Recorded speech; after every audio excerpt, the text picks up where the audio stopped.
கர்த்தருடைய வார்த்தைக்கு நாம் செல்வோம். கலாத்தியர் 3ஆம் அதிகாரம் 13-14 வசனத்தை வாசிக்கிறேன். மரத்திலே தூக்கப்பட்ட எவனும் சபிக்கப்பட்டவன் என்று எழுதியிருக்கிறபடி கிறிஸ்து நமக்காக சாபமாகி நியாயப்பிரமாணத்தின் சாபத்திற்கு நம்மை நீங்களாக்கி மீட்டுக்கொண்டார்.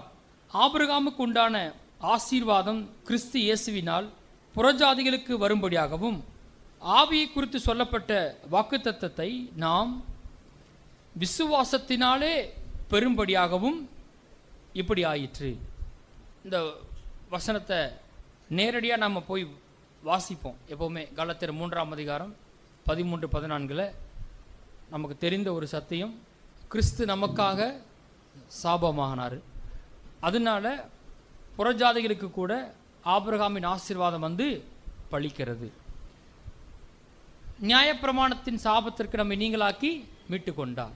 இது பொதுவாக நம்ம எல்லாருக்கும் தெரிந்த ஒரு வசனம். ஆனால் எந்த அளவுக்கு அதை ஆழமாக புரிந்து கொண்டு என்பது தான் வாழ்க்கையில் வித்தியாசத்தை உண்டாக்குகிறது. இதை புரிந்து கொள்ளணும் அப்படின்னா சில வார்த்தைகளை நாம் கற்றுக்கொள்ளணும். இந்த பைபிளில் சில வார்த்தைகள் இருக்குது பாருங்கள், அவைகளை நம்ம புரிந்து கொண்டால் தான் முழுமையாக நம்ம வேதத்தை சரியாக புரிந்து கொள்ள முடியும். சில வார்த்தைகளை குறித்த வெளிச்சம் நமக்கு உண்டானாதான், அது என்னன்னு தெரிஞ்சாதான் முழு வேதத்தையும் நம்ம சரியாக பார்க்க முடியும். பாரு, ஒரு எலக்ட்ரீஷியன் இருக்கிறாரு, எலக்ட்ரிக் வேலை பார்க்குறவர் இருக்கிறாரு. நமக்கு என்ன வேணும், 2 ஸ்பீக்கர் கனெக்ட் பண்ணணும், லைட்டு போடணும், ஃபேன் போடணும், இவ்வளோ தான் நம்ம சொல்லுவோம், எனக்கு இதாங்க அப்படின்னு சொல்லுவோம். ஆனால் அவர் என்ன யோசிப்பார்னு கேட்டிங்கன்னா, எவ்வளவு வோல்டேஜ் தேவை, எவ்வளவு லோடு இது எடுக்கும், இது உங்களுக்கு தெரியுமா? நமக்கு அதை பற்றி சுவிட்சு போட்டால் என்ன வரும், நமக்கு ஃபேன் ஓடணும், காற்று வரணும், அவ்வளோதான். ஆனால் அவருக்கு அப்படி கிடையாது. அவருக்கு கொஞ்சம் டீட்டெயிலாக தெரிஞ்சிருக்கணும். இது எவ்வளோ லோடு எடுக்கும், எவ்வளோ வோல்ட்டு கன்சியூம் பண்ணும் அப்படின்னு அவருக்கு கொஞ்சம் ஆழமாக தெரிஞ்சிருக்கும் பாருங்கள். அதனால் நன்மை உண்டாகுது. அது மாதிரி பார்த்தீங்கன்னா நாமளும் தெரியாது, புரியாது, இதெல்லாம் விளங்காது அப்படின்னு போயிடக்கூடாது. சிலுவையில் இயேசு செஞ்ச காரியத்தை குறித்து ஆழமாக நாம் என்ன செய்யணும், கற்றுக்கொள்ளணும். கொஞ்சம் செவியை சாய்ச்சோம்னு நினைச்சிடலாம், கண்டுபிடிச்சிடலாம். இந்த பைபிளை முழுமையாக புரிந்து கொள்ளணும் அப்படின்னா சில வார்த்தைகளை புரிந்து கொள்ள நான் சொன்னேன் இல்லையா, அது அர்த்தம் தெரிஞ்சிருக்கணும். அதில் ஒன்று என்னன்னு கேட்டிங்கன்னா நியாயப்பிரமாணம். எல்லாம் சொல்லுங்கள், நியாயப்பிரமாணம். எல்லாம் சொல்லுங்கள், கிருபை. சொல்லுங்கள், விசுவாசம். இந்த 3 வார்த்தைகள் குறித்து சரியாக புரிந்து கொள்ளணும். நான் கூட சொன்னேன், விசுவாசத்தை போதிக்க போகிறேன்னு சொன்னேன். விசுவாசத்தை போதிக்கிறதுக்கு முன்பாக நான் முதல்ல கொஞ்சம் சபைக்கு கிருபையின் வெளிச்சத்தை கொடுக்க வேண்டியது ரொம்ப அவசியமாக இருக்குது. இல்லைன்னா அது சரியாக புரியாது. நமக்கு இருக்கிற எல்லாருக்குமே முதல்ல நியாயப்பிரமாணம்னா என்ன, கிருபைனா என்னன்னு ஒரு வெளிச்சம் என்ன செய்யணும், அவசியமாக இருக்குது. அதோட வித்தியாசத்தை நம்ம புரிந்து கொள்ளணும். அது புரியலை அப்படின்னா எல்லாமே தப்பாயிரும். பழைய ஏற்பாடு வேற, புதிய ஏற்பாடு வேற. அப்போ நியாயப்பிரமாணத்திற்கும் கிருபைக்கும் உள்ள வித்தியாசத்தை நாம் நன்றாக புரிந்து கொள்ள வேண்டும். கிருபையும் விசுவாசமும் கனெக்ட் ஆகிருக்குது, நியாயப்பிரமாணமும் அதோட கிரியைகளும் கனெக்ட் ஆகிருக்குது. இப்படி சொல்கிற என்னமோ கிருபையும் விசுவாசமும் ஆசீர்வாதமும் கனெக்ட் பண்ணப்பட்டிருக்குது, நியாயப்பிரமாணமும் கிரியையும் சாபமும் கனெக்ட் பண்ணப்பட்டிருக்கிறது. இந்த கிருபைக்கும் நியாயப்பிரமாணத்துக்கும் உள்ள வித்தியாசத்தை நம்ம சரியாக புரிந்து கொள்ள வேண்டும். ஏன்னு கேட்டால், நீங்கள் கிருபையை விசுவாசிக்கிறீங்களா, நீங்கள் கிருபைக்கு கீழே இருக்கிறீங்களா, இல்லை நியாயப்பிரமாணத்துக்கு கீழே இருக்கிறீங்களா என்பது எதை டிசைட் பண்ணுன்னு கேட்டிங்கன்னா, நீங்கள் எப்படிப்பட்ட வாழ்வை வாழ போகிறீர்கள் என்பதை நிர்ணயிக்கிறது. ரொம்ப முக்கியம். இதை புரிந்து கொள்வது ரொம்ப அவசியம். பக்கத்துக்கு நீங்கள் கிருபைக்கு கீழாக இருக்கிறீங்களா, நியாயப்பிரமாணத்துக்கு கீழாக இருக்கிறீங்களா? எதுக்கு கீழாக இருக்கிறோம் என்பது நாம் எவ்விதமான வாழ்க்கையை அனுபவிக்க போகிறோம் என்பதை திட்டமாகவே நிர்ணயிக்க போகிறது. மறுபடியும் சொல்லுங்க, கிருபை, நியாயப்பிரமாணம். தெரியலன்னு சொல்லக்கூடாது. மேலோட்டமாக ஆசீர்வாத செய்தி கேட்டு போகிறோம். அன்றைக்கி பாஸ்டர் சொன்னார், பாஸ்டர் இப்படி சொன்னார், கர்த்தர் உன்னை மேலாக்குவார்னு சொன்னார் பாஸ்டர். என்னதான் சொன்னார் பாஸ்டர், அப்படியே போயிடக்கூடாது. பைபிளை கொஞ்சம் ஆழமாக கற்றுக்கிட்டா அற்புதம் நடக்கும். ஆமேன். வாழ்க்கையை ரொம்ப ஆசீர்வாதமாக இருக்கும். கிருபையும் ஆசீர்வாதமும் நியாயப்பிரமாணமும் சொல்லுங்க சாபம். என்னங்க எப்படி சொல்றீங்க? கிருபைனா ஆசீர்வாதமா, நியாயப்பிரமாணம்னா சாபமா? ஏத்துக்கிற மாதிரியா இருக்குது? கடவுள் கொடுத்த அந்த நியாயப்பிரமாணம் வந்து சாபத்துக்காக கொண்டு போகும் அப்படின்னு ஒரு பெரிய கொஸ்டின் மார்க் இருக்கு. சரி, நியாயப்பிரமாணம் என்ன? தேவன் கொடுத்த 10 கட்டளைகள். திருச்சி பஸ் ஸ்டாண்ட்லேருந்து வெளியே வந்தீங்கன்னா சர்ச்சு பேர சொல்லிடக்கூடாது, நீங்கள் வேறு பார்த்தேன். நான் ஒரு நாள் நான் சொல்கிறேன், வெளியே 10 கட்டளைகளை பெருசாக அடித்து விட்டுருக்காங்க. அவங்க அதை நினைக்கிறாங்க அது ரொம்ப புனிதமானது அப்படின்னு நினைக்கிறாங்க. நல்லது தான், நியாயப்பிரமானது கெட்டது கிடையாது, அது நல்லது தான். அது வெளியே அந்த வசனத்தை போட்டிருக்காங்க 10 கட்டளைகளும். இதில் விஷயம் என்னென்னா அதான் நம்மளால் செய்ய, அதான் விஷயம். கடவுள் கொடுத்த ஒரு 10 கட்டளைகள் தான் நியாயப்பிரமாணம். ரொம்ப எளிமையானவங்களாம் அங்கே இருப்பீங்க. என்னது பாஸ்டர் நியாயப்பிரமாணன்றாரு, என்ன சொல்கிறாருன்னு கேட்டிங்கன்னா, பழைய ஏற்பாட்டு காலத்தில் மோசையின் மூலமாக தேவன் தம்முடைய ஜனங்களுக்கு 10 கட்டளைகளை கொடுத்தார். அது எதுக்கு கொடுத்தார் அப்படின்னு கேட்டால், அதை செய்கிறதுக்காக கொடுக்கல.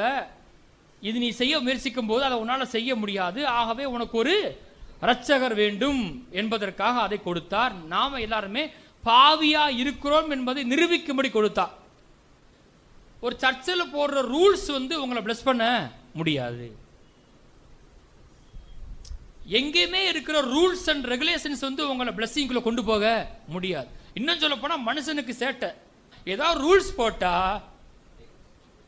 அதை கண்டிப்பா பிரேக் பண்ணணும், அதை மீறணும். ரூல்ஸ் போட போட அதை செய்ய நினைச்சா அவனால செய்ய முடியல. அதனால ரூல்ஸ் போட்டு நாம வந்து யாரையும் மாற்ற முடியாது.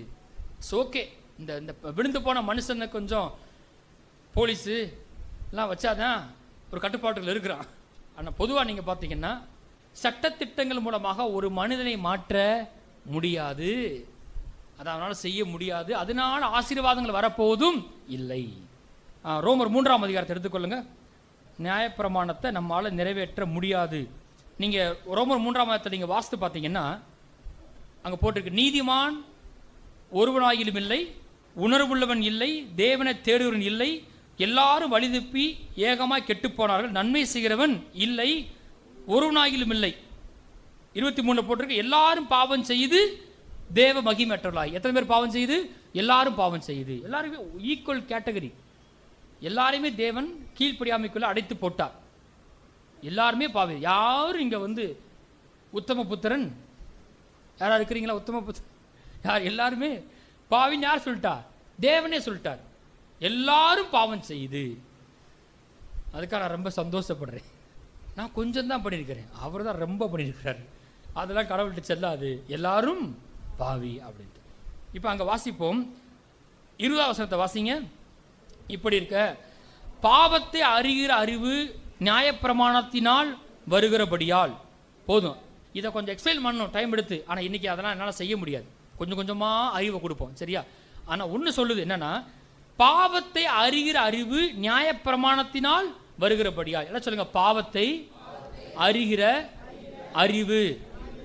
இப்படி சொல்லுவோம், நான் பாவி என்று உணர்கிற அறிவு. பாவத்தை அறிகிற அறிவு, நான் பாவின்று என்ன உணர்த்துகிற ஒரு அறிவு எதனால் வருதான்? நியாயப்பிரமாணத்தினால் வருகிறபடியால் அப்படின்னு போட்டு அந்த அந்த கட்டளைகள் 10 கட்டளைகளை ஒன்று சொல்லுது. அதை பார்க்கும்போது தான் எது பாவம் எது பாவம் இல்லை, நான் ஒரு பாவின்றத குறித்த ஒரு அறிவு எனக்கு உண்டாகிறது. நியாயப்பிரமாணம் கை கொள்றதுக்காக கிடையாது. நியாயப்பிரமாணம் பாவத்தை அறிகிற அறிவு, அதனாலே வருகிறபடினால். நான் ஒரு உதாரணம் சொல்வேன் இல்லையா, முகத்தில் ஏதாவது தூசி அழுக்கு இருந்துச்சுன்னா நான் சொல்கிறேன், சிஸ்டர் பிரதர் உங்கள் முகத்தில் தூசி இருக்குன்றீங்க. நீங்கள் என்ன சொல்கிறீங்க? இல்லைன்றீங்க. நான் என்ன பண்ணுறேன், நேரடியாக போய் ஒரு கண்ணாடி எடுத்துகிட்டு வந்து கண்ணாடியை உங்கள் முன்னாடி வச்சவொடனே அது என்ன செஞ்சிருது? காமிச்சிது. அதுக்கப்புறம் நீங்கள் என்கிட்ட என்ன செய்ய முடியாது? பார்த்துடவே முடியாது. இப்போ அந்த கண்ணாடி வந்து உங்கள் அழுக்க நீக்க முடியாது. முகத்தை கழுவணும், தண்ணீர் வேணும், இதெல்லாம் வேணும். அந்த கண்ணாடி ஒன்றே ஒன்று சொல்லுது, என் முகத்தில் என்ன இருக்குது? அழுக்கு இருக்குது, தூசு இருக்குன்னு என்ன செய்யுது? அது காட்டுது. அதே மாதிரி தான் கடவுள் கொடுத்த அந்த 10 கட்டளை நான் செய்ய முயற்சிக்கிறேன், அது வந்து கண்ணாடி மாதிரி காமிக்குது, நீ ஒரு பாவின்னு காட்டுது. கடவுள் கொடுத்த கட்டளையெல்லாம் நான் ஒன்று ஒன்றா செஞ்சு கடவுளுக்கு முன்பாக நீதிமானாகி நான் அவட்ட ஆசீர்வாதத்தை வாங்க போகிறேன், பிளஸ்ஸிங்கை பெறுவதற்கு தகுதி அடைய போகிறேன். அப்படி அடைய எல்லாரும் ஆமேன் சொல்லுங்க. ஆமேன். நீங்கள் ஏதாவது ஒன்றுக்குள்ளே தான் இருக்கணும். ஒன்று இருக்க முடியும். ஒன்று நீங்கள் நியாயப்பிரமாணத்துக்கு கீழே இருக்கணும், இல்லைனா இல்லை பாஸ்டர் நான் திங்கள் செவ்வாய் புதன் வந்து கிருபை கீழே இருப்பேன், அப்புறம் இங்கிட்டு வந்துடுவேன், ஒரு கால் அங்கே ஒரு கால் இங்கே அப்படி சொல்ல முடியாது. ஒன்று நீங்கள் நியாயப்பிரமாணத்துக்கு கீழே இருக்கணும், அப்படி இல்லைன்னா கிருபைக்கு கீழாக இருக்க வேண்டும். ஏதாவது ஒன்று கீழே தான் இருக்கணும். என்ன நானே நீதிமான் ஆக்கிக்கிற முடியாது. இப்போ நம்ம சொல்லுவோம், இல்லை பாஸ்டர் நான் செஞ்சுட்டேன் சொன்னேன். ஒருத்தன் யாரவன் ஒரு ஐஸ்வர்யமுள்ள சீசன் வந்து இதெல்லாம் சின்ன வயசுலேயே எங்கள் வீட்டில் சொல்லியிருக்காங்க, நீங்கள் வேற போங்க எஸ் அப்படின்னா வந்து ரொம்ப சாதாரண அசால்ட்டாடு. என்னடா சொல்கிற, எங்கள் அப்பாவே அதை யாரும் செய்ய முடியாதுன்னு ரொம்ப ஸ்கெட்ச் போட்டு தான் கொடுத்தாடுறா, நீ ஈஸியாக சொல்கிற பண்ணிடுவேன்னு அப்படின்னு யோசித்து பார்க்குறாரு. அது ஏன் பண்ண முடியாது 10 கட்டில் அப்படின்னு கேட்டால் 10 கட்டில் அது அது ஒரு விஷயத்தை டிமாண்ட் பண்ணுது. நீங்கள் வந்து நியாயப்பிரமாணத்தை கை கொண்டீங்கன்னா நியாயப்பிரமாணம் சொல்கிற எல்லாவற்றையும் கை கொள்ள வேண்டும். ஒன்றில் தப்புனாலும் முற்றிலும் தப்பு. எங்கே போட்டிருக்கிறது அங்கே போங்க, யாக்கோபு 2ஆம் அதிகாரத்தில் 10ஆம் வசனத்தை வாசிங்க. எப்படி எனில் ஒருவன் நியாயப்பிரமாணம் முழுவதையும் கை கொன்றதும் ஒன்றிலே தவறினால் எல்லாவற்றிலும் குற்றவாளியாக இருப்பான். கடவுளுடைய நீதி அதுதான். நீங்கள் சொல்லலாம் என்னோட பெஸ்ட்டை நான் பண்ணிடுவேன் ஆண்டவரே, 10ல் 5 பண்ணிடுறேன் நான். கடவுளோட ஸ்டாண்டர்ட் அது கிடையாது. நான் அந்த ஆயக்காரனை போல இல்லை, நான் வந்து வாரத்தை 2 முறை உபவாசம் இருக்கிறேன், தசபாகத்தை கொடுக்குறேன், எல்லாமே ஆவிக்குரிய கிரியை தான். ஆனால் அவன் என்ன செய்யப்படல, நீதிமானாக்கப்படலை. இவன் நீதியை பார்த்தீங்கன்னா பக்கத்தை கம்பேர் பண்ணுறான். ஆனால் கடவுள் சொல்கிறாரு அவருடைய ஸ்டாண்டர்ட் ரொம்ப பெருசாக இருக்குது. அதில் ஒப்பிடும் போது யாரும் நியாயப்பிரமாணத்தை முற்றிலும் கை கொள்ள முடியாது. நான் உனக்கு விதிக்கிற கட்டளையின்படியும் கற்பனையின்படியும் இந்த நியாயப்பிரமாணத்தின்படி செய்வாயானால் இப்பொழுது சொல்லப்படும் ஆசீர்வாதங்களாம் உண்மையில் வந்து உனக்கு பலிக்கும். அப்படி நியாயப்பிரமாணத்தை கை கொள்ளலைன்னா என்ன வரும், சாபம். ஒருவேளை நீங்கள் வந்து பாஸ்டர் நான் இதெல்லாம் செஞ்சு தகுதியை வாங்கி நான் பிளஸ்ஸிங்கை வாங்கி காமிக்கலை, என் பேர் அண்ணாமலை இல்லை அப்படின்னு சொன்னீங்கன்னா போச்சு. ஏன்னா சொல்லுது நியாயப்பிரமாணம் சொல்கிற அத்தனையும் நீங்கள் கீழ்ப்படிஞ்சா ஆசீர்வாதம் பலிக்கும். நல்லா இருக்கு கேட்கறதுக்கு, ஆனால் நம்மளால் செய்ய முடியாது. அதில் ஒன்றில் தவறுனாலும் அத்தனையும் தப்பாக போச்சு, என்ன பலிக்கும், சாபம் பலிக்குன்னு போட்டிருக்கு. அப்போ நான் கடவுளே எனக்கு வந்து ஒரு கிருபையின் வழியை உண்டாக்கி வச்சிருக்கிறாரு. ஒரு கட்டளைகளை கற்பனைகளை செஞ்சு செஞ்சு செஞ்சு தேவனத்தை தகுதியை பெற முடியாது. அந்த தகுதியை அவரே எனக்கு கொடுத்துருக்கிறார். திரும்ப அதை யோசித்து பாருங்க. நியாயப்பிரமாணம்னாலே அது எங்கே கொண்டு போகுதுன்னு கேட்டிங்கன்னா ஒன்று ஆசீர்வாதம், இல்லைன்னா சாபம். ரொம்ப லைட்டாக எடுத்துக்க கூடாது. நீங்கள் வந்து என்னன்னா பாஸ்டர் ஏதோ இன்னைக்கு உபதேசம் பண்ணுறாப்புல கிருபன்றாரு நியாயப்பிரமாணம்ன்றார். நீங்கள் என்ன விதமான வாழ்க்கையை வாழ போகிறீர்கள் என்பது நீங்கள் எதற்கு கீழாக இருக்கிறீர்கள் என்பதை பொறுத்து இருக்கிறது. இது வந்து உபதேசம் கிடையாது. கிருபை நியாயப்பிரமாணம் உபதேசம் கிடையாது. எந்த விதமான வாழ்க்கை தரத்தை நாம் அனுபவிக்க போறோம் என்பதை அது நிர்ணயிக்கிறது. ஏன்னா சிலருக்கு பார்த்தீங்கன்னு வச்சுக்கோங்களேன், கொஞ்சம் நல்லா இருந்தாங்கன்னா அப்படியே கரெக்டாகிடுவாங்க. அப்படி நம்மளாம் கரெக்டாக பண்ணுறோம், ஆண்டருக்கு முன்பாக நல்லா செய்கிறனால தான் ஆண்டர், அவங்கெல்லாம் அப்படி செய்கிறதில்ல அப்படின்னு இவங்களுக்கு என்ன வந்துடுது, பெருமை வந்துடுது. ஏன் நல்லா கவனிங்களேன், நியாயப்பிரமாணம் எப்பயுமே உங்களை ஒரு கிரியைக்குள்ளே கொண்டு போகும். கிரியை எப்பவுமே உங்களை தேவனுக்கு முன்பாக பெருமை பாட்ட வைக்கும். நீங்கள் ரொம்ப ஜெபம் பண்ணலாம், உபவாசம் இருக்கலாம், கர்த்தருக்காக ஊழியம் செய்யலாம், நல்ல கிரியை, இதெல்லாம் ஆவிக்குரிய கிரியை தான். நீங்க சரியா உங்களை இந்த கிருபை குறித்த அண்டர்ஸ்டாண்டிங் இல்லை அப்படின்னா நீங்க செய்யற அந்த ஆவிக்குரிய கிரியைகள் கூட உங்கள் பெருமையாக மாறி போவதற்கு வாய்ப்பு இருக்கிறது. நான் தசமாவும் கொடுக்குறேன், நான் ஊழியம் பண்றேன், நான் சர்ச்சு கேட்டா வந்துடுறேன், எல்லாமே நல்லது தானே, அதுக்கு நான் வர்றேன். ஆனால் புரிந்து கொள்ளுதல், இதெல்லாம் செய்யறதுனால நான் தகுதிப்படுத்தப்படலை, ஏற்கனவே அவர் என்னை தகுதிப்படுத்தி இருக்கிறார். சில வேலை இல்லைன்னா இது வந்து ஒரு டாபிக்னு நினைக்கிறாங்க. கிருபைனா ஒரு டாப்பிக்கு, ஒரு உபதேசம் நினைக்கிறாங்க. ஆனால் புதிய ஏற்பாட்டுக்கு நீங்கள் வந்துட்டீங்கன்னா எல்லாமே கிருபை தான்.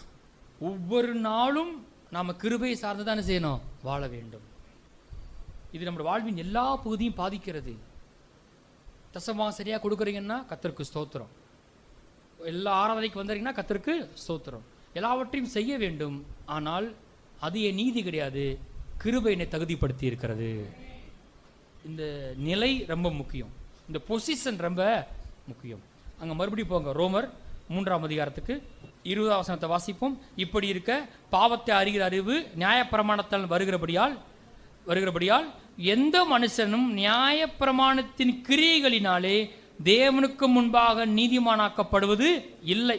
நியாயப்பிரமாணத்தின் கிரியை சொல்லுங்க. நியாயப்பிரமாணத்தின் கிரியை அப்படின்னா லா படி செஞ்சு ஒர்க் பண்ணி நான் தகுதியை பெற முடியும்னா பெற முடியாதுன்னு வேதம் திட்டமாக சொல்லிவிட்டது. அடுத்த வசனத்தை வாசிங்க. இப்படி இருக்க நியாயப்பிரமாணம் இல்லாமல் தேவ நீதி வெளியாக்கப்பட்டிருக்கிறது. அதை குறித்து நியாயப்பிரமாணம் தீர்க்க தரிசனங்களும் சாட்சியிடுகிறது. சொல்லுங்க. நியாயப்பிரமாணம் இல்லாமல் தேவ நீதி வெளிப்பட்டிருக்கிறது. ஹலோ, லாவே இல்லாம சட்டத்திட்டமே இல்லாம கடவுள் எனக்கு நீதியை கொடுத்திருக்கிறார். எந்த ஒரு கிரியை நான் செஞ்சாதான் நான் கடவுளுக்கு தகுதிப்படுத்தப்படுவேன்னு இந்த விழுந்து போன மனுஷன் யோசிக்கிறான். பாவம் அப்படி யோசிக்க வைக்குது. ஆனா இங்க போட்டிருக்கு நியாயப்பிரமாணமே இல்லாம தேவநீதி வெளியாக்கப்பட்டிருக்கு. எப்படி வெளியாக்கப்பட்டுச்சு அப்படின்னு கேட்டா அடுத்த வசனத்தை வாசிங்க. அது எது? அந்த நீதி இயேசு கிறிஸ்துவை பற்றும் விசுவாசத்தினாலே பலிக்கும் தேவநீதியே. இப்ப எது வந்துருச்சு? விசுவாசம் வந்துருச்சு. பாத்தீங்களா? நல்லா கவனிங்க. நியாயப்பிரமாணம்னா எங்க கொண்டு போகும்? கிரியைக்கு கொண்டு போகும். கிருபைனா எங்க கொண்டு போகும்? விசுவாசத்துக்கு கொண்டு போகும். விசுவாசம்னா வேற, கிருபைனா வேற. இது வேற வேற பிரசங்கம் அப்படிலாம் கிடையாது. கிருபையை ஒழுங்கா புரிஞ்சு கொள்ளலன்னா விசுவாசம் வைக்கவே முடியாது. நீங்க அவர் கிருபையா கொடுத்த நீதியை என்ன செய்யணும்? விசுவாசிக்கணும், அதாவது ரிசீவ் பண்ணணும். அப்ப ஃபெய்த் தான் என்ன செய்யுது? கடவுள் செஞ்சு கொடுத்ததை ரிசீவ் பண்ண வைக்குது. ஆமா, எஸ். கடவுள் என்னப்பா சொல்றாரு? நியாயப்பிரமாணமே இல்லாம எந்த கட்டளையுமே இல்லாம எதையுமே நீ கை கொள்ளாம நான் கிருபையா இயேசு கிறிஸ்து மூலமாக உன்னை நான் தேவ நீதி ஆக்குகிறேன் அப்படி சொல்லி நீங்க சொல்றீங்க. ஆமென். எஸ். மண்ட சொல்லும், பிரசங்கியார் சொல்லுவாரு, வெளியே ஒருத்தவங்க சொல்லுவாங்க, பிசாசு ஒன்று சொல்லுவான். அதை பத்திலாம் எனக்கு கவலை இல்லை. தேவன் சொல்லிவிட்டார். அப்படியே நான் ரிசீவ் பண்றேன். சொல்லுங்க. நான் கிறிஸ்துவுக்குள் தேவ நீதியாய் இருக்கிறேன். எந்த நியாயப்பிரமாணத்தையும் கை கொள்ளாமலே, நியாயப்பிரமாணம் இல்லாமலே தேவநீதி எனக்கு கொடுக்கப்பட்டிருக்கிறது. நீங்க ரூல்ஸ் போட்டு அடிச்சு திருத்தாத ஆள்கள்லாம் கிருபையாக மாறப்போகிறார்கள். நீங்க ரூல்ஸ் போடுறீங்கள, பரவாயில்ல. ஆரம்பத்தில் பழக்க வழக்கத்தை கொண்டு வரும், ஹேபிட்டை கொண்டு வரோம். சர்ச்சுக்கு வரணும், பைபிள் படிக்கணும், நல்லது. அது கூட ஒரு நிரந்தரமான ஒன்று கிடையாது. கடவுள் அவருடைய கிருபை உள்ளுக்குள்ள வேலை செய்யறதுனால பைபிள் படிப்பாங்க, ஜபத்துக்கு வருவாங்க, கர்த்தருக்காக ஊழியம் செய்வாங்க, கர்த்தரை கொடுப்பாங்க. சொல்லுங்க. கிருபை, விசுவாசம், ஆசீர்வாதம். சொல்லுங்க. நியாயப்பிரமாணம், கிரியை, சாபம். மறந்துடாதீங்க, சரியா? இப்போ அங்க ரோமர் 3:27 இப்படி இருக்க மேன்மை பாராட்டல் எங்கே? பாத்தீங்களா? நியாயப்பிரமாணத்தை நம்பி கிரியை செய்ய போறேன்னு என்ன வரும்? கண்டிப்பா பெருமை வரும். ஆனா கிருபையை நம்பி விசுவாசம் என்ன வராது? பெருமை வராது. பெருமைக்கு அங்க இடமே. அது நீக்கப்பட்டதே கிரியா பிரமாணத்தினாலேயோ அல்ல, விசுவாச பிரமாணத்தினாலேயே. கிரியை செஞ்சதுனால கிடையாது. ஜஸ்ட் நான் பிலீவ் பண்ணேன், கடவுள் சொன்னது அப்படியே நம்பினேன். நீங்க வாழ்நாள் முழுவதும் என்னதான் கர்த்தருக்காக பிரயாசப்பட்டாலும் இயேசு பட்ட பாடுக்கு அது இணை ஆகாது. பிதாவாகிய தேவனுடைய பார்வையில் இயேசு பட்ட பாடுதான் ரொம்ப பெருசு. உண்மை அது. அதை ரொம்ப பெருசா பார்க்குறவன் இப்போ இந்த ஆவிக்குரிய காரியெல்லாம் ரொம்ப பெருசா பேச மாட்டேன். மனுஷன் பிறக்கும் போது எல்லாமே அவனுடைய நேச்சர், சின்ஃபுல் நேச்சர், அதை யார்கிட்ட டெரைவ் பண்ணியிருக்கான்னு கேட்டிங்கன்னா ஆதாம்கிட்ட வந்திருக்கு. அந்த சின்ஃபுல் நேச்சர் ஒரு விஷயத்தை செய்யும் பாருங்களேன், தானாகவே வரும். அது என்னன்னா, நான் கடவுளை சார்ந்து வாழ வேண்டிய அவசியம் இல்லைன்றது இவனுக்கு வந்துருச்சு. ஆனா தேவன் மனுஷனை தம்மை சார்ந்த வேலை உண்டாக்குனாரு. ஆனா சின்ன செஞ்ச வேலை மனுஷனுக்கு ஒரு நேச்சர் உண்டாக்கிறது. கடவுள் இல்லாம என்னால வாழ முடியும். போன வாரம் ஒருத்தர் சொல்றார், I proved that I can live without God for the last 60 years, but I cannot live without people. அதாவது மனுஷனை பெருமைப்படுத்துறதுக்காக சொன்ன வார்த்தை பாருங்க. I can live without, I proved that I can live without God. மனுஷனுடைய நிலையை பார்த்தீங்களா? கடவுள் இல்லாமல் என்னால் வாழ முடியும் என்று நான் நிரூபித்திருக்கிறேன். அட பாவி, உன் நாசில ஓடுற சுவாசம் கடவுள் கொடுத்தது. அப்போ அவர் எவ்வளவு கிருபையில் ஒரு யோசித்து பாருங்களேன். ஒருத்தன் இப்படி உட்காந்து ஒரு மனுஷன் பேசுகிறான், இந்நேரம் நானாக இருந்தேன் நம்ம நினைக்கிற புருஷ. அதனால தான் பாருங்க, don't get inspired by actors, YouTubers. ரொம்ப டீப்பாக ஆழத்தில் நோண்டி நோண்டி பார்த்தீங்கன்னா அதில் நெகட்டிவிட்டி இருக்கும். இந்த காலத்தில் நீங்கள் யாரை பின்பற்றுவோன்னு ரொம்ப முக்கியம், யாரை பார்க்குறீங்கன்னு ரொம்ப ரொம்ப முக்கியம். நான் சொல்கிறேன் உங்களுக்கு அறிவுரை, எனக்கு ஒருத்தர் தெரியும், அவரை மட்டும் பின்பற்றுங்க. எனக்கு தெரிஞ்ச ஒருத்தர் இருக்கார், அவர் பேர் இயேசு கிறிஸ்து. ஆமென். அவரை மட்டும் பாருங்க.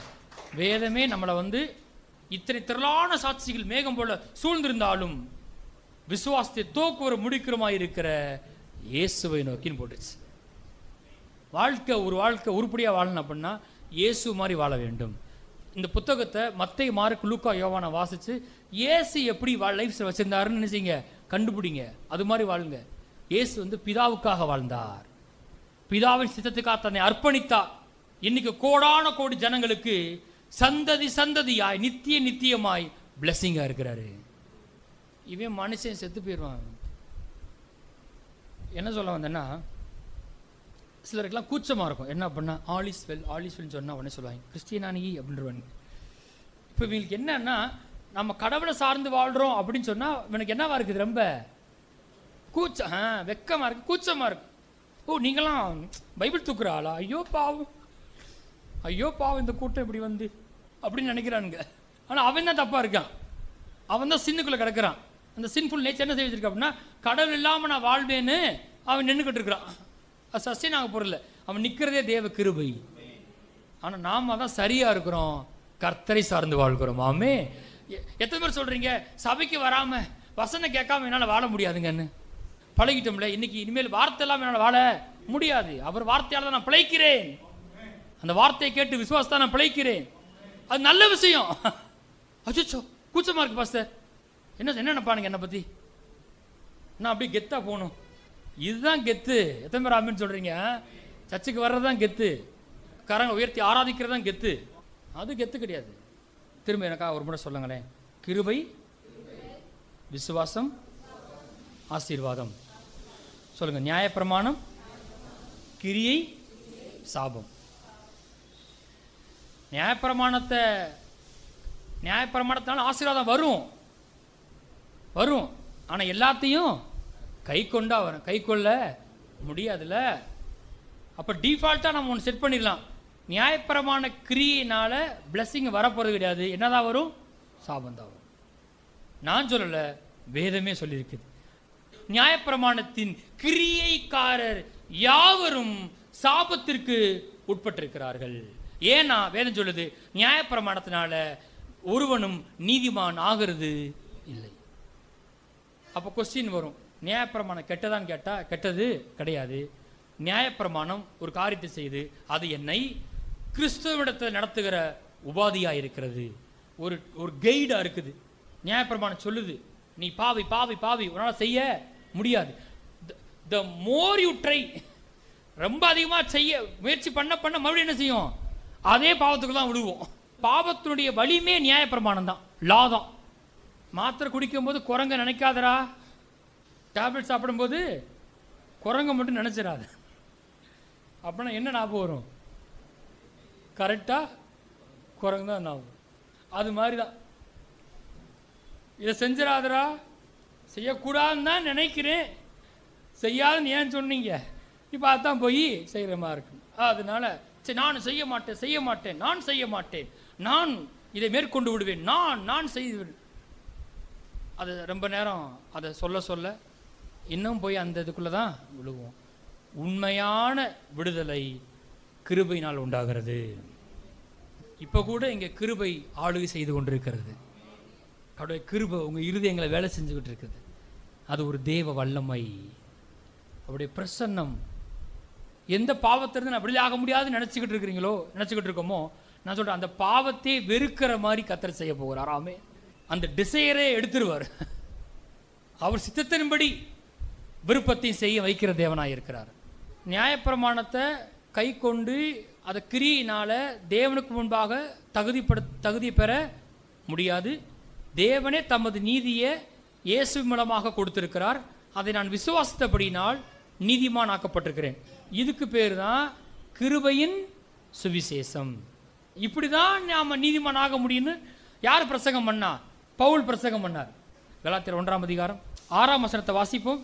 உங்களை கிறிஸ்துவின் கிருபையினாலே அழைத்தவரை நீங்கள் இவ்வளவு சீக்கிரமாய் விட்டு வேறொரு சுவிசேஷத்திற்கு திரும்புகிறதை பற்றி நான் ஆச்சரியப்படுகிறேன்.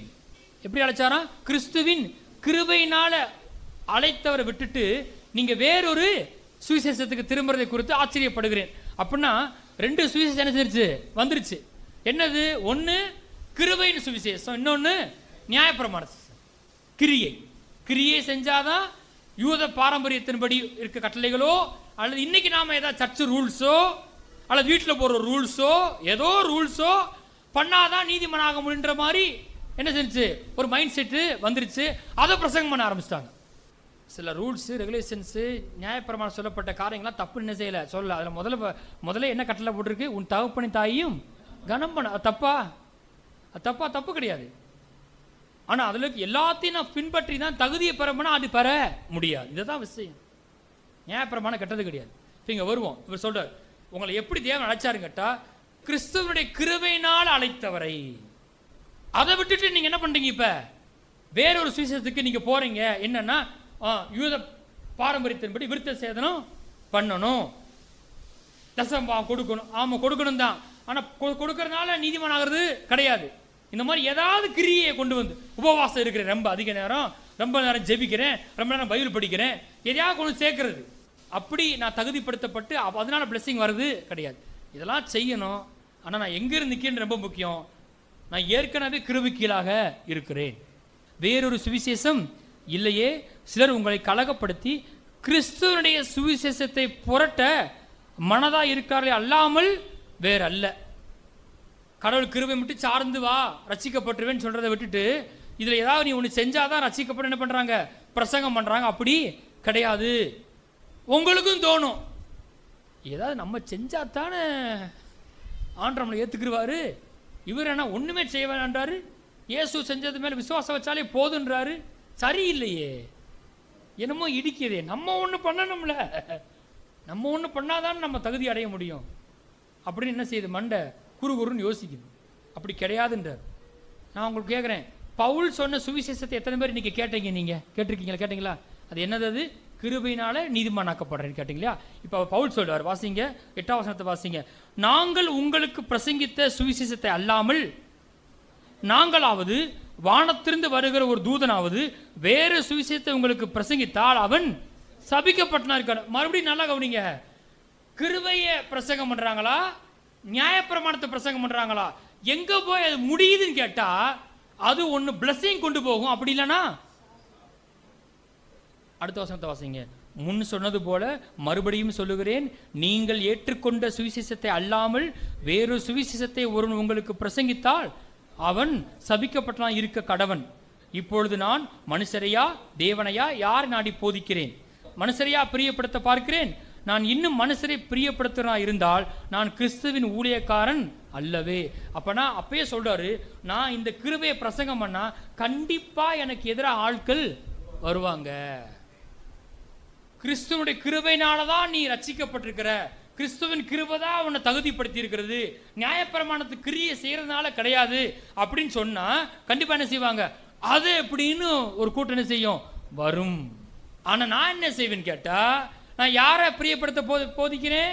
மனுஷனையா தேவனான்னு கேட்டா மனுஷனை அல்ல, தேவனையே பிரியப்படுத்த பார்க்கிறேன். நான் மனுஷனை பிரியப்படுத்த இருந்தால் நான் கிறிஸ்துவின் ஊழியக்காரன் அல்லவே. அப்படி சொல்லிட்டு நான் ஒரு யூத மதத்தில் வைராக்கியத்தில் இருந்தேன், அவர் கிருபை என்னை அழைச்சாரு, இந்த சுவிசேஷத்தை புறஜாதிகளுக்கு சொல்லும்படி என்னை அழைச்சாரு, அதுக்கப்புறம் நான் அதை பற்றி யார்ட்டையும் டிஸ்கஸ் பண்ணாமல் வனாந்தத்தில் போய் படிக்க போயிட்டேன். அப்புறம் சொல்லுவார், இவைகளை எல்லாவற்றையும் இயேசு கிறிஸ்துவே எனக்கு வெளிப்படுத்தினார். யாரும் எனக்கு சொல்லித்தரல. யார் சொல்லி கொடுத்தாதெல்லாம் இயேசு கிறிஸ்துவே வெளிப்படுத்தினார். அதுக்கப்புறம் நான் என்ன பண்ணேன்? எருசலேமுக்கு போய் இதுக்கு எனக்கு முன்னாடி இருந்தாங்கல்ல பாஸ்டர், அவங்கள பார்க்க போனேன். அங்கே போனால் இந்த பேதுரு இருக்கார் இல்லையா, பேதுரு, அவர் மற்ற யூதத்திலிருந்து ரட்சிக்கப்பட்ட பாஸ்டர்மாரெலாம் வர்றதுக்கு முன்னாடி புறஜாதிகள் வீட்டில் உட்காந்து என்ன பண்ணுறாரு? கட்டுன்னு கட்டுறாரு. மீனை வைக்க சொல்றாரு, சிக்கனை வைக்க சொல்றாரு, எல்லாம் சாப்பிட்டு விட்டு இந்த யூத மதத்திலிருந்து ரசிக்கப்பட்ட ஆட்கள் வந்த உடனே டபுக்கு என்ன பண்ணிட்டாரு? வாயை தொடச்சிட்டார், துண்டை போட்டு மறைச்சிக்கிட்டார். இதை யார் பார்த்துட்டா? பவுல் பார்த்து, என்னடா இது, அப்போ ஒரு மாதிரி செயல்படுற, இப்போ ஒரு மாதிரி செயல்படுற அப்படின்னு நான் பேதுரு என்ன செஞ்சேன்? கடிந்து கொண்டேன். இதே மாதிரி இன்னொரு சில விஷயத்தை உள்ள சேர்க்குறாங்க. விருத்த சேதனம் செய்யணும்னு கொண்டு வர்றான். அந்த நியாயப்பிரமாணத்தில் சொல்லப்பட்ட காரியம் நம்ம செய்யணும். சரி, ரசிக்கப்பட்டீங்க, இயேசு கிறிஸ்து ஏற்றுக்கிட்டீங்க, ஆனால் இதையே நீங்கள் என்ன செய்யணும்? செஞ்சாதான், அந்த கிரியை பண்ணாதான் நீங்கள் வந்து முழுமையாக ரசிக்கப்பட முடியும், பிளஸ்ஸிங்கை பெற முடியும் அப்படின்னு சொல்லி கொண்டு வந்து சேர்க்க பார்க்குறாங்க. அப்போ தான் நம்ம பவுல் பேசுகிறாரு, இவனுங்க மறுபடியும் உங்களை நியாயப்பிரமாணத்தின் அடிமைத்தனத்துக்குள்ளே கொண்டு போக பார்க்குறாங்க. எதையாவது செஞ்சாதான் பிரியமா இருப்பாரு, நான் முழுமையாக ரசிக்கப்பட முடியும், பிளஸிங் பெற முடியும்னு சொல்லி ஒரு மென்டாலிட்டிக்குள்ள கொண்டு போக பார்க்கிறார்கள். அப்படி போக கூடாதுன்ட்டு பேச ஆரம்பிக்கிறாரு. அது ஒரு வசனத்தை நான் வாசிக்க போறேன். 2:15 புறஜாதியாரில் பிறந்த பாவிகளாயிராமல் சுபாவத்தின்படி யூதராய் இருக்கிற நாமும் இயேசு கிறிஸ்துவை பற்றும் விசுவாசத்தினாலே அன்றி நியாயப்பிரமாணத்தின் கிரியைகளினாலே மனுஷன் நீதிமானாக்கப்படுதல் என்று அறிந்து, நியாயப்பிரமாணத்தின் கிரியைகளினால் அல்ல, கிறிஸ்துவை பற்றும் விசுவாசத்தினாலே நீதிமானாக்கப்படும்படிக்கு கிறிஸ்து இயேசுவின் மேல் விசுவாசிகளானோம். தெளிவாக சொல்றாரு. அது யூதனா இருக்கட்டும், புறஜாதியா இருக்கட்டும், யாரா இருந்தாலும் சரி, நம்ம எல்லாரும் நியாயப்பிரமாணத்தின் கிரியினால கிடையாது, இயேசு கிறிஸ்துவை பற்றும் விசுவாசத்தினால தான் நம்ம நீதிமானாக்கப்படுறோம். அப்படி அறிந்து இயேசு மேல விசுவாசத்தை வச்சு விசுவாசிகளானோம். 16 போட்டிருக்கு. அடுத்த வசனம் வாசிங்க. நியாயப்பிரமாணத்தின் கிரிகளினாலே எந்த மனுஷனும் நீதிமானாக்கப்படுவது இல்லையே. 21 வாசிங்க. நான் தேவனுடைய கிருபையை விருதாவாக்குறதில்லை, நீதியானது நியாயப்பிரமாணத்தினாலே வருமானால் கிறிஸ்து மரித்தது வீணா இருக்கு. எப்படி போட்டிருக்கு பாருங்க. நான் உன்னை செய்யறதுனால தான் நீதி ஆகிறேன்னு சொன்னா எது வீணா போயிடும்? தேவனுடைய கிருபை வீணா போயிடும். அதாவது கிறிஸ்து மரித்ததே வீணா போயிடும். நீங்க எத்தனை பேர் சொல்றீங்க கிறிஸ்து மரித்தது கிருபை என்று? பாவியா இருந்த நமக்கா கிறிஸ்து மரித்தது, தேவன் தமது குமாரனை கொடுத்தது கிருபை. கிருபையின் மகா மேன்மையின் ஐஸ்வர்யத்தை விளங்க பண்ணும்படியாக நம்மையும் அவரோட கூட உயிரோடு எழுப்பி உட்காரவும் செய்தார் பார்க்குறோம். இன்னைக்கு ஒரு மனநிலையில வந்துருங்க. இது கொஞ்ச நாள் வாழ்க்கையா மாறிடும். மனதில் புரிஞ்சுக்கணும். என்னன்னா, நான் என்னமோ செஞ்சு கடவுளை பிரியப்படுத்த வேண்டிய அவசியம் என்னை அவர் ஏற்கனவே தகுதிப்படுத்தியிருக்கிறார் கிருபையினாலே. இந்த மனநிலை ஒவ்வொரு நாளும் உங்களுக்கு என்ன செய்யும் இருக்கட்டும். நான் வந்து நியாயப்பிரமாணத்துக்கு கீழாக இல்லை, நான் கிருபைக்கு கீழ்பட்டிருக்கிறேன். ஆமே. 10 வசனத்தை வாசிங்க. நியாயப்பிரமாணத்தின் கிரியைக்காரராக யாவரும் சாபத்துக்கு உட்பட்டிருக்கார்கள். ஏன்? 2 பேர் இருக்காங்க. ஒன்று கிருபையை சார்ந்து கொள்றவங்க, இன்னொன்று நியாயப்பிரமாணத்தின் கிரியைக்காரர். அங்கே வேதம் சொல்லுது நியாயப்பிரமாணத்தின் கிரியைக்காரராக யாவரும் சாபத்துக்கு உட்பட்டிருக்கார்கள். ஏன் வேதம் சொல்லுது? நியாயப்பிரமாண புஸ்தகத்தில் எழுதப்பட்டவர்களை எல்லாம் செய்யத்தக்கதாக அவைகளில் நிலைத்திராதவன் எவனோ அவன் சபிக்கப்படும் என்று எழுதியிருக்கிறது. வேதமே சொல்லுது நியாயப்பிரமாணத்தில் சொல்லப்பட்டவர்களை எல்லாம் அவன் கை கொண்டு நினைச்சிருந்தாதான் அவன் என்ன செய்ய முடியும்? ஆசீர்வாதத்தை பெற முடியும். அப்படி இல்லாதபடினால அவன் எப்படி இருப்பான்? சபிக்கப்பட்டனா இருப்பான். வாசிப்போம் 11ஆம் வசனம். நியாயப்பிரமாணத்தினாலே ஒருவனும் தேவனிடத்தில் நீதிமானாகிறது என்பது வெளியரங்கமாயிருக்கிறது. நல்லா பிளைனா தெரியுது. நியாயப்பிரமாணத்தினால ஒருவன் தேவனிடத்தில் நீதிமானாகிறது இல்லை, ஏனெனில் விசுவாசத்தினால நீதிமான் பிழைப்பான் என்று எழுதியிருக்கிறது. ஒன்னே ஒன்று செய்யலாம், கடவுள் செஞ்ச கிரியை மேல என்ன வைக்கலாம்? விசுவாசம் வைக்கலாம். வாசிங்க. நியாயப்பிரமாணமோ விசுவாசத்துக்குரியது அல்ல. அதான் உங்களுக்கு இப்படி சொன்னேன். கிருபைக்கு பக்கத்துல எது வருது? விசுவாசம் வருது. நியாயப்பிரமாண பக்கத்துல என்ன வருது? கிரியை வருது. கிருபை பக்கத்துல என்ன வருது? ஆசீர்வாதம் வருது. நியாயப்பிரமாண பகுதியில் சாபம் வருது. அதான் அங்க போட்டிருக்கு. நியாயப்பிரமாணமோ விசுவாசத்துக்குரியது அல்ல, அது கிரியை சம்பந்தப்பட்டது இல்லையா? அவைகளை செய்கிற மனுஷனே அவைகளாலே பிழைப்பான், ஆனா செய்ய முடியாது. நியாயப்பிரமாணம் மாறுதட்டி இருக்கிறது மேட்டர் கிடையாது. விஷயம் என்ன? நியாயப்பிரமாணம் செய்ய முடியுமான்னு கேட்டால் செய்ய முடியாது. யார் சொல்லியிருக்கிறா? வேதமே சொல்லியிருக்கு. போட்டிருக்க அடுத்த வசனம்.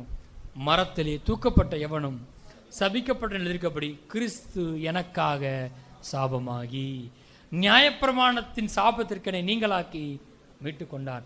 ஆபிரகாமுக்கு சொல்லப்பட்ட ஆசீர்வாதங்கள் விசுவாசம் எனக்கு வரும்படிக்கு இப்படி ஆயிற்று. சிலுவை எதுக்குன்னு தெரிஞ்சிருச்சா? நியாயப்பிரமாணத்தை கை கொண்டு நான் ஆசீர்வாதத்தை பெற முடியாதுன்றதுனால மரத்திலே தூக்கப்பட்டவன் சபிக்கப்பட்டு இருக்கப்படி கிறிஸ்து எனக்காக சாபமாகி. ஆண்டவரே, நாங்கள் எல்லாரும் விசுவாசிக்கிறோம் கல்வாரில் இயேசுப்பட்ட பாடுகளை, மரத்திலே தூக்கப்பட்ட எவனும் சபிக்கப்பட்டவன் என்று எழுதியிருக்கிறபடி கிறிஸ்து எனக்காக சாபமானார் என்பதை நான் நம்புகிறேன் கர்த்தாவே. நியாயப்பிரமாணத்தை கை கொள்ளாதனால வர வேண்டிய அத்தனை சாபங்களும் அது இயேசு மேல் வந்துவிட்டது. நியாயப்பிரமாணத்தின் சாபத்திற்கு நீங்களாக்கி மீட்டு கொண்டு விட்டார் என்பதை நான் நம்புகிறேன். ஆபிரகாமுக்கு சொல்லப்பட்ட ஆசீர்வாதங்கள், உபாகமம் 28 சொல்லப்படுகிற ஆசீர்வாதங்கள் எல்லாம் அதை நான் விசுவாசிக்கிறேன். விசுவாசிக்கிறபடியினால அவை என்மேல் வந்து எனக்கு பலிக்கும். களஞ்சியங்கள் பூர்ணமாய் நிரம்பும். கையிட்டு செய் வேலையில் கர்த்தர் ஆசீர்வாதத்தை கட்டளையிடுகிறார். போகையிலும் ஆஸ்வதிக்கப்பட்டிருப்பாய், வரியிலும் ஆஸ்வதிக்கப்பட்டிருப்பாய், பட்டணத்திலும் ஆஸ்வதிக்கப்பட்டிருப்பாய், வெளியிலும் ஆஸ்வதிக்கப்பட்டிருப்பாய். கற்பத்தின் கனியும் மிருகஜீவன் பலனும் ஆஸ்வதிக்கப்பட்டிருக்கும். ஆண்டவரே, சொல்லப்படும் ஆசீர்வாதங்கள்லாம் வந்து பலிக்கட்டும்.